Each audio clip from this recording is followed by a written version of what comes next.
Libra, welcome back. It's an important month for you because looking at the chart here, take a look here, 4 planets. I'm going to animate this for you.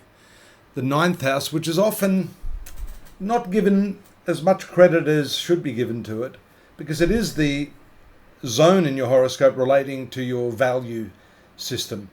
And right now, 4 planets there, but only for a while. On the 3rd, Venus moves out, which is your ruler, into your 10th house. It's important to get the first couple of the days month right, and the rest of the month for that matter, because Mercury is retrograde here. Saturn is also retrograde in your 5th house. These triangular positions are very important because they have a direct influence on your sun sign at birth, depending on which date within Libra you were born. But what I was about to say was that the value system you have, which has a lot to do with the way you think about things, has a marked impact on the outcome of your circumstances and your life goals. So the retrogression here, Mercury retrograde up here, is showing us your rethink. Mercury is ruling this area of your horoscope. It also has rulership over this 12th house. So these are the 2 spiritual houses of your horoscope, dominated by this planet, which is retrograde up until around the 14th of the month. Saturn in this 5th house. This is your past karma. So it's showing us, possibly, some of you at least, going back in time to try to connect the dots and see how what you did in the past is really manifesting now. And with that sort of thinking, understanding that what you think of now and how you approach the circumstances that you're in now are in turn going to impact your future, the future karma, which is being created right this instance. There's a new moon there on the 10th, which also takes place in that specific area. It then moves to the 10th house here to join your ruler Venus. And this is a very, very good placement for Venus. So it's showing us your popularity in your work. You should be using that to your advantage. Mars moves to your 11th house of fulfillment. All the planets function well in the 11th house.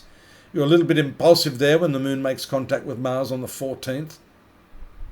And that means a push to make friends, reconnect yourself with acquaintances, those that can actually help you through the networking side of things.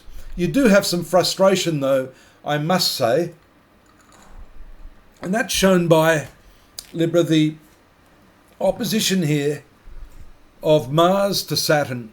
Now, Mars is the marital planet for you. It rules your most significant other partnerships. And having it in the opposition of Saturn shows, I think, and it's more to the point, some problems in the life, the work of your partner themselves. So this could be a time where you are sort of in a support role. That's also shown by Jupiter here in the 6th house. 6th house is the house of service. And so we see that you may need to be on call to help your partner, friends or others. This is a very debilitating opposition, and I think it relates more to your siblings, older brothers and sisters, shown by the 11th house. And keep your eye on the lunar position here, because I'm still focused here on this 10th house. Seems to be a very strong focus, along with this 9th house, which is your value system. Notice Mercury going stationary. That means apparently in the heavens it's not moving. It moves into its direct motion around the 24th. So those considerations that you've had, those concepts about your beliefs, your religious views, how that's working for you in your practical life, may start to become solidified around this date. Notice also the sun here in the 10th house, one of the best periods of the year, following up that Venus transit there. With the popularity comes the authority, which is shown by the sun.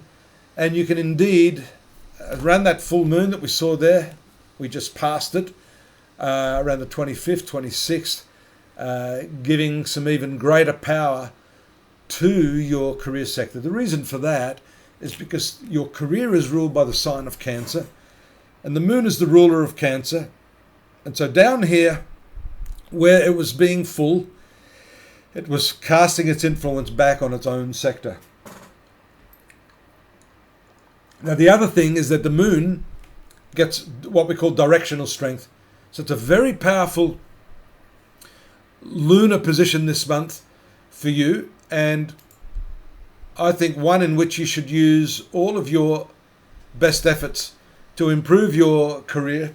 Some of you may be working from home because this career planet is getting directional strength in this fourth house, which is your domestic sphere. The other thing, the fourth house is the northern direction, so you might find yourself having better luck if you're looking for new work or looking for a promotion, that type of thing. Go north, my friend.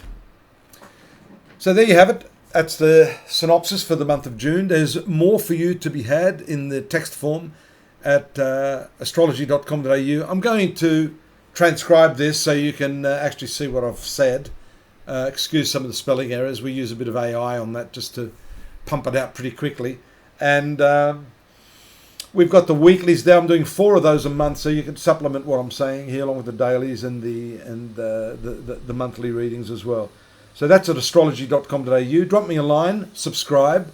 If you need a personal reading, I'm here to assist you and give you really the more detailed analysis of your horoscope, rather than this, which I'm sure you all know is a more generalized approach to what's going on astrologically. See you next month. Bye-bye.